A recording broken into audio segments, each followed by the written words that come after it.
Hello, Steve White, Steve White 89. Well, some sad news for Star Trek fans today. I'm hearing that the latest Star Trek magazine, I think it's called Star Trek Explorer, the latest issue is going to be the last issue, and they're going to be ceasing publication of the magazine.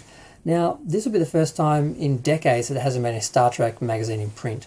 Now, Star Trek magazines, fanzines, started in the 70s. I'm not sure there were any in the 60s during when the show was in production, but in the 70s, along with the conventions and everything, there are a lot of them. Eventually, the official fan club magazine, which was originally done by fans, was licensed by Paramount Pictures, and then it eventually became a real, full-size magazine.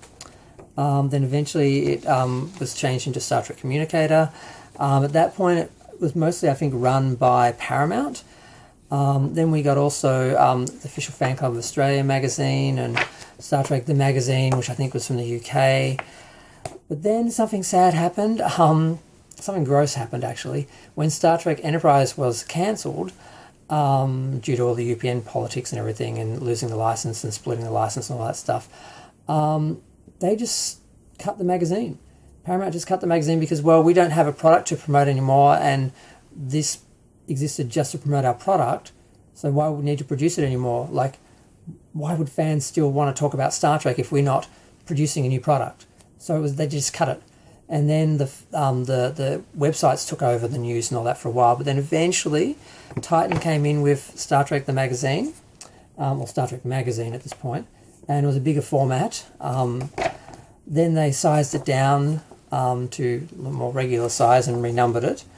And then it sort of turned into Star Trek the magazine, the official magazine, and it was a slightly different format.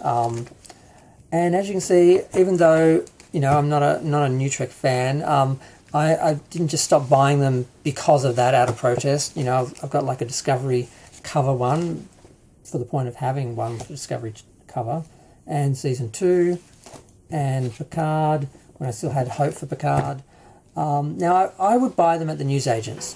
There was a newsagents near where I lived in Northcote Plaza Mall. I used to go there. They'd always have a copy of Star Trek magazine. I'd usually buy it because there'd usually be an article about something Star Trek related, that I actually liked. But eventually, two things happened. One, they started focusing solely on New Trek, and they didn't focus on Star Trek anymore. It's just like, well, this is our new product, this is what we're promoting, this is what we're selling. We don't care that you actually want to talk about what the current actors are doing or what, tie-ins related to the old films or the old TV series there are. We're just going to promote New Trek, our current product. So I would find myself buying it less often. There'd be usually only be if there was like an anniversary issue, which this is like the 25th anniversary of Voyager, which is the real reason why I bought it, not because Picard was on the cover, but I was kind of glad that Picard was on there as well. I just sort of started to lose interest, and then, because this last one I bought was in 2020, then I stopped going to the newsagents, and then I started looking at them online because there's digital subscriptions. I thought about getting it, but there weren't any articles about Star Trek anymore. It was all about New Trek, and it was all just about promoting the new product. And Star Trek fans want to hear about and want to see Star Trek, so they just lost interest. And I stopped buying it, and like a lot of things I lose interest in, it dies because I'm just representative of what's happening with the fandom.